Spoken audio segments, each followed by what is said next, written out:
Hey, how are you doing? It's me, Christopher Elliott, consumer advocate, journalist, and travel troublemaker. Well, some people call me the travel troublemaker. I just prefer journalist, or maybe just nice guy. Anyway, we're back from Christchurch, New Zealand. It is Saturday morning, about 8:30. Getting a little bit of a late start. I normally log in around 8 o'clock in the morning, but that's okay because I know you're here, and I'm glad you are. Thanks for joining me. I really appreciate it. I have so much to talk about today. I don't even know where to start. Not that much time either. But I wanted to first explain that we are live streaming here on a variety of platforms. So we have LinkedIn, Facebook, Twitch, and Twitter. They're all here. So if you're logging in on any of these or you see me on any of these, please feel free, if you're watching live, to leave a message, a chat message, and I will see it here in the comments, and I'm happy to respond to you. I think that's what makes this so much fun, is that we can have a kind of a conversation going. Today, I am talking about a really interesting topic, which is that Congress has proposed a new no-fly list that will be administered by the federal government in the United States. This is the first time something like this has been done, at least publicly. And according to the reports that I've seen, the TSA would be administering this, so it wouldn't be the airlines that are doing it. So if you're watching this and you're watching it live, I would love to hear from you. Leave a quick comment and let me know, first of all, where you're at, because we have a global audience here. So tell me where you are. And then I would also love to know what you think of this proposed no-fly list for unruly passengers. I'll explain more in just a minute. But before I do that, I wanted to get through some really important information about the Vantage Travel situation. So in my last podcast or live stream or whatever you want to call this thing that I'm doing here, I mentioned that I had some important information to update about Vantage. Oh wait, we have a comment here. Let's, oh, look at this. We got some logging in from Africa. Celestino, good to see you. Appreciate your logging in here. Yeah, so all right. The Vantage situation, to just explain what's been happening with Vantage, is that the cruise line about 2 weeks ago suddenly went dark. The website went down, the phone lines went down, no one heard anything, and people were getting emails from the company saying that some of their cruises had been canceled. There was a lot of speculation about possibly a Vantage Travel bankruptcy. That did not happen, fortunately. But here's what did happen. After about a week of not hearing from anyone there, finally, the company released a statement saying that it had been a victim of a ransomware attack, and that was the reason that it wasn't answering the phones, and that the website was down, and that no one could reach it. And at the beginning of this last week, everything went back to what the company would consider normal, which is that its website was back up and running, and that it was answering the phones again, and that the sailings that had been scheduled were continued to be scheduled. What we have since learned is a few things. First, we heard from, and when I say we, I mean my consumer advocacy group, we heard that there were vendors that had not gotten paid by Vantage. So these were contractors that worked with Vantage Cruises, and they said that they hadn't gotten paid. Some of them said that they hadn't gotten paid for many months. So that suggests that maybe the company is in some kind of financial difficulty, financial trouble. Then Vantage assured its customers that it had only canceled a few sailings, some for what I believe were technical difficulties, and then one in the Middle East because of what it called unrest in the Middle East. Now, that was an Egypt cruise, and there are some problems, of course, in the Middle East right now, but they're in North Africa. They're not in the Middle East. They're in Somalia. And so a lot of people were, of course, incredulous about this and thought, there's got to be something else going on. Now, what we have learned since then, and I'm going to go ahead and just share this email that I just got, is that the plot thickens a little bit. Let's see here. Where is that? Where is that? Okay. Yep, here we go. Okay. This came from a guest on the River Splendor. Unfortunately, Vantage had to cancel your trip for the River Splendor. We understand that this is not what you had planned, and we deeply regret having to cancel it. As such, we're offering the following options to choose from.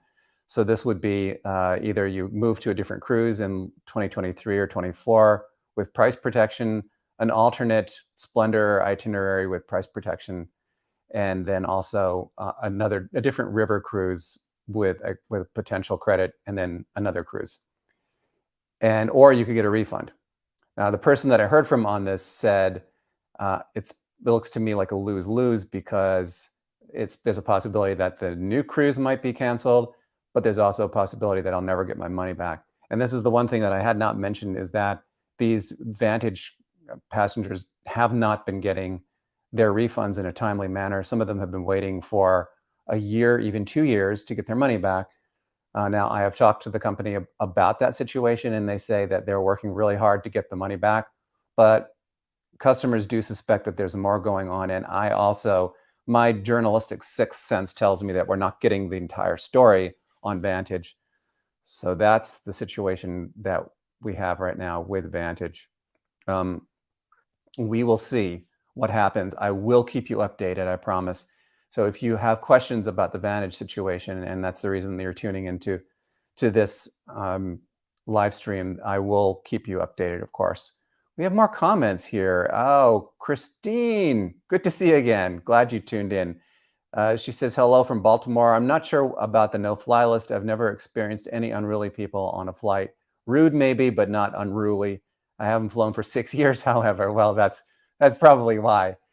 Things have gotten really bad lately, Christine. The situation is, I mean, with the pandemic, of course, but other things too. I mean, airlines are trying to squeeze more people onto their planes, and then they're also incentivizing some of these they're incentivizing the flight attendants to sell more alcohol to passengers. And so you've got passengers that are getting inebriated, and they're in a small space. Sometimes they're also taking pharmaceuticals. And so all that combined is making them just go kind of crazy. So we've had a dramatic increase in the number of in-flight incidents. Some of them have been quite violent, and I'm glad that you've missed all that. So Christine continues to says, I guess it depends on what unruly was. Maybe some should be on the no-fly list. Yes. Well, there's no question about that. And we are actually having a really interesting discussion right now on Elliott Confidential, my newsletter. By the way, if you're not subscribed to Elliott Confidential, this is the week to do it, because I'm offering 40% off. If you aren't a subscriber yet, please email me directly.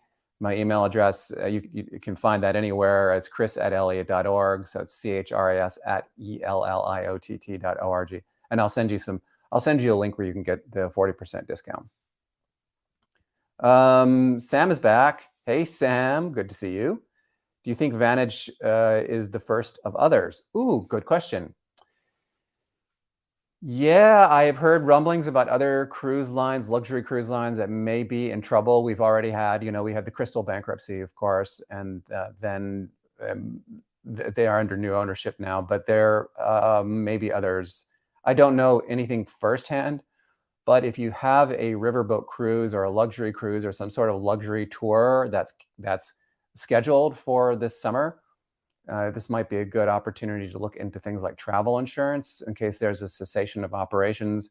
Some travel insurance will cover you if there's a bankruptcy, but don't go. And definitely, if you're thinking of booking one of these cruises or luxury, tours, do not pay cash under any circumstances. A lot of these places, when they get into financial problems, will offer a really aggressive discount if you pay with ACH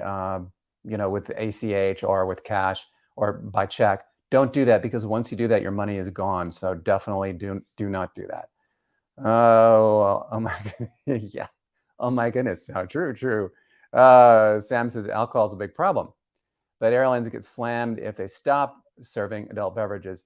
That is both true and not true. During the pandemic, a lot of airlines stopped serving alcohol, and that was because it was the right thing to do. You don't want, first of all, you don't want people having their masks off, being drunk with their masks off or on.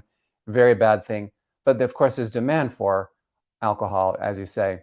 And I have always felt that on shorter flights, there's really no reason for people to be drinking at all. I mean, if it's just a 20-minute, 30-minute flight, you don't have to have that Bloody Mary at takeoff, and it's really not helping anyone. The only entity that is really being helped is the airline because they're making some money off it, and I just don't know if that's a good reason for doing it. All right, good. Well, comments from you. We are discussing, and if you're tuning in live right now, we are discussing the situation with the new no-fly proposed no-fly list that Congress is reportedly considering. So a couple of weeks ago, we found out that Congress was looking at a possible no-fly list. If you'll recall, about a year ago, Delta was really insistent that the airlines get together and create a no-fly list of unruly passengers, and that didn't go anywhere. I think airlines just couldn't figure out, they couldn't get on the same page, probably. They had other things to worry about. Obviously, they did have bigger fish to fry, but the unruly passenger situation was a problem. And so now they've given that problem to the government to fix. So the proposal right now is that the TSA would create a no-fly list, and that the no-fly list would then be administered by the federal government, and it would include people who were either convicted or reported to be unruly passengers. And the devil, of course, is in the details. We don't know exactly who would be on the list and who is off the list. But we do know that as of right now, the TSA would be handling that. And the thing is that we know from past experience that the TSA can easily botch any number of things. We had, I don't know if you remember the whole pat down problem from a couple of years ago.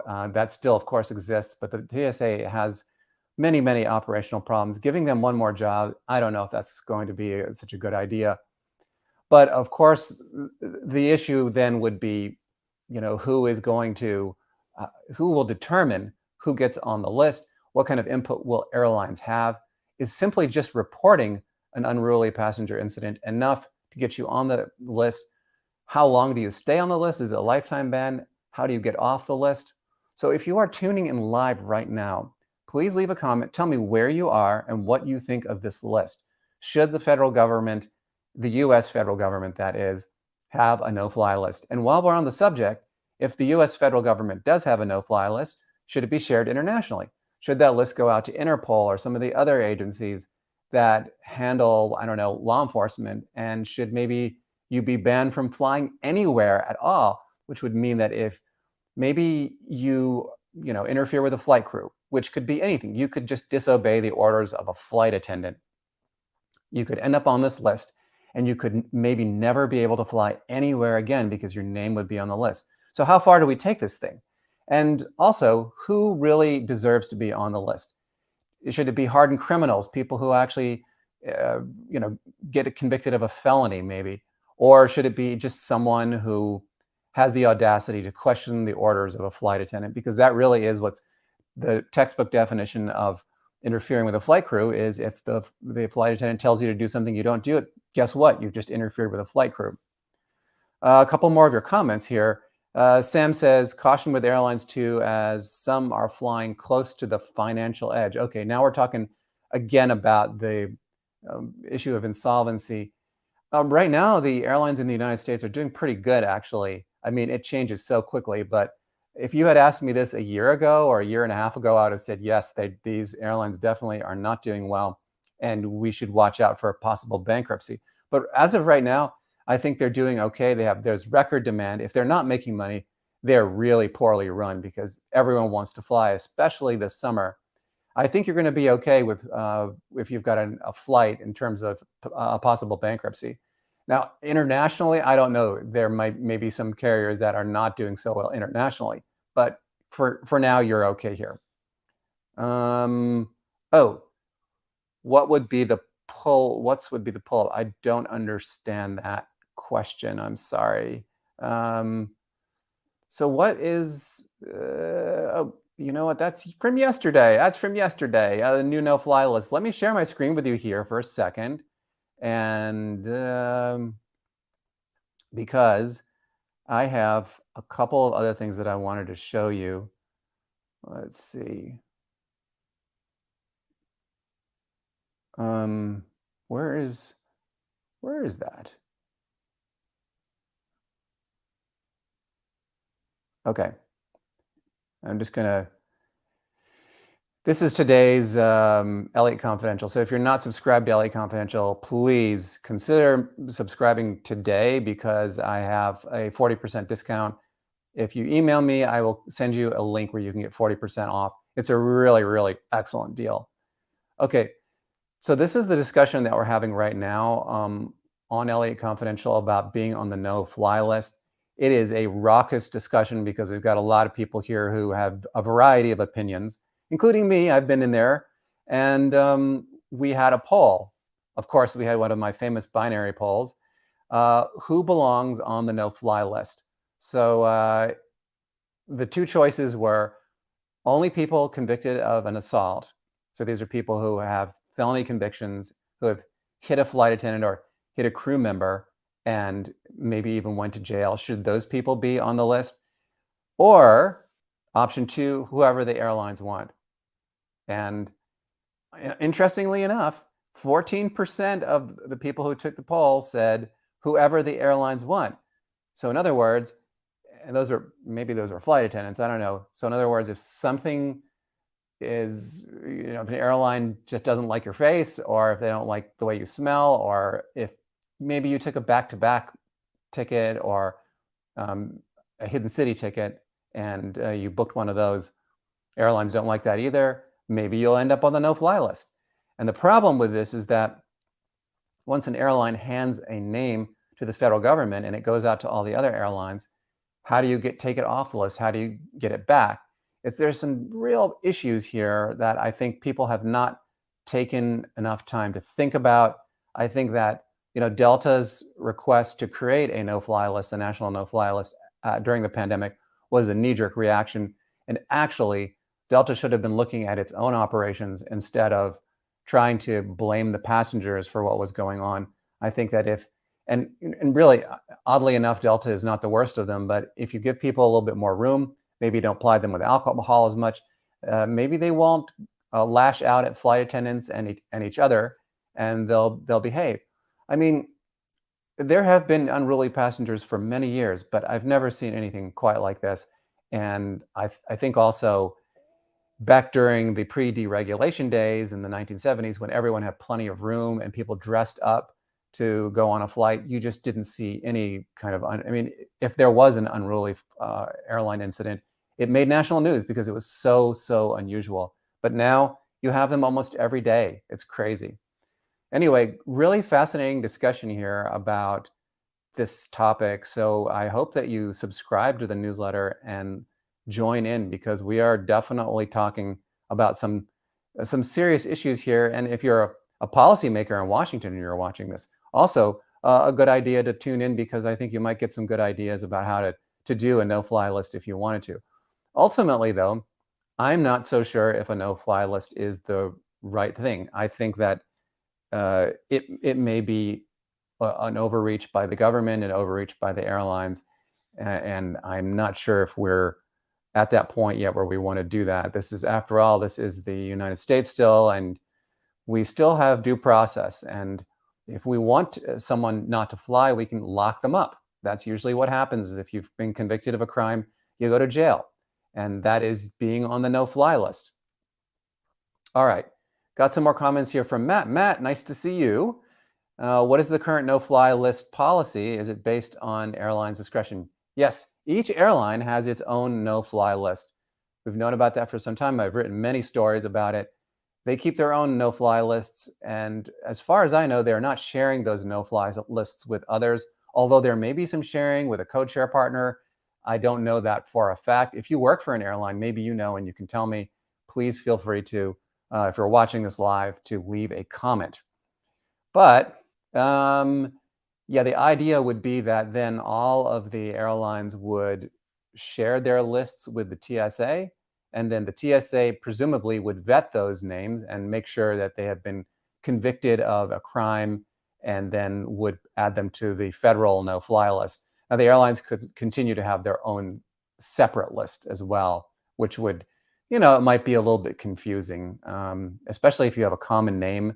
that could be really bad because then, if your last name is Smith and you're trying to make a reservation, you're kind of screwed. Sam says a government no-flies list would stir up groups, and that would not be pretty. Yes, they already are stirred up, Sam. Totally. I think hefty fines would be temporary solution until DOT can come to an agreement on a wider no-fly list. I'm all for banning flyers. Yeah, no, of course, no one wants to sit next to someone who is a convicted criminal and who's maybe had a couple of drinks and is talking about bringing the plane down.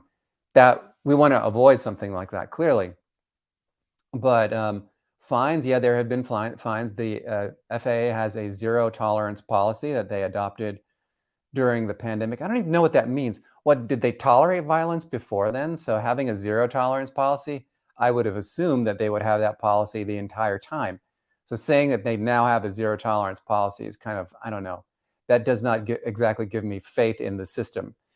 But yes, they that's what happened is that they're doing these fines. I mean, tens of thousands of dollars for people who are convicted or even accused or reported to have a violent incident in midair, and that is actually what I think is unfair about that is that when you look at the DOT enforcement actions against airlines, they're fining airlines almost the same amount of money as they're fining some of these passengers, so tens of thousands of dollars.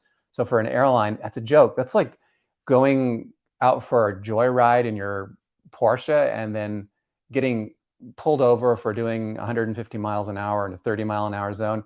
And the police officer comes over and says, that's going to be 3 cents for you today. And you look at the ticket and you go, sure, no problem. And then you speed off and you just keep doing what you were doing. You go, 150 miles an hour. Why? Because it doesn't matter. There's no consequences when you're getting like a 3-cent fine from the DOT. But when it's a person, when it's like a real human being and they've been convicted of something and they have to now pay $30,000, that is a big deal. So these fines are disproportionate. And really, if you ask me, it's completely unfair. Facebook user, I was a ground manager for an international carrier, and I was once asked by the flight attendants to address a strong odor concern for a passenger in first class. I got him some soap and a new shirt. In first class? Seriously? Okay, wow.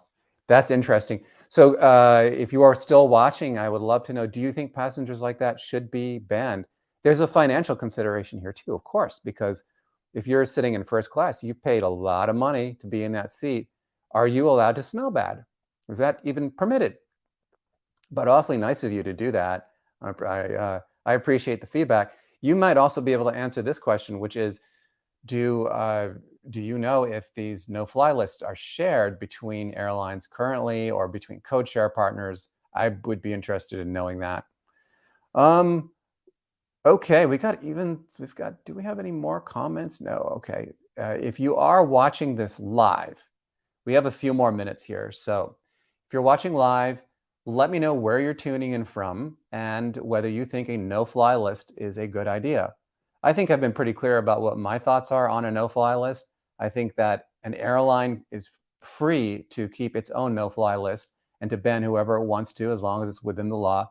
But for the airlines to then go to the federal government and ask it to create a no-fly list may be a step too far. There's still a lot of details that need to be worked out. And among them are who gets to decide who is on the list? How long do you have to be on the list before you can get off? Is there some kind of a parole board that you get a hearing to get back onto into the good graces of the airlines and the TSA? How exactly is all of that going to work? We don't know any of that yet. And until we do, I think it's best to kind of table the idea until it's better formed. Unfortunately, that is probably not going to happen. This is, as I said before, a knee-jerk reaction. And so what I think will happen is that the new FAA bill that is being talked about right now in Washington, this is going to get attached to that FAA bill, and there'll be maybe 10 minutes of discussion about it in Congress when it's in a committee, and then it's going to go through. And that would be a grave mistake, because what this would do is create another layer of bureaucracy. It would put the TSA in charge of a no-fly list. The TSA can hardly do its own job right now, let alone do administer a no-fly list and say who can and can't fly. I think that this is really a poorly formed idea that could best be handled by private companies like airlines rather than the federal government. But I'm not the one making the decisions. We are, so you can tell your elected representative what you think of having a federal no-fly list. I think this will not be the last discussion that we have about no-fly lists.